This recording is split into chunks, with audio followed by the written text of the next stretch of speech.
রামনবমী রামচন্দ্রের জন্মতিথি হিসেবে পালিত করা হয়।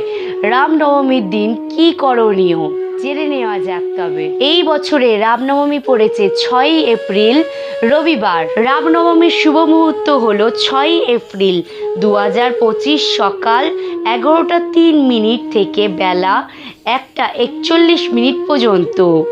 নবমী তিথি শুরু হবে 5ই এপ্রিল 2025 7টা 26 থেকে 6ই এপ্রিল সন্ধে 7টা 22 পর্যন্ত।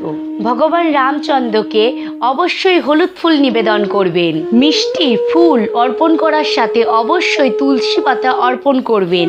আর রামনবমীর দিন নিরামিষ ভোজন আহার করবেন।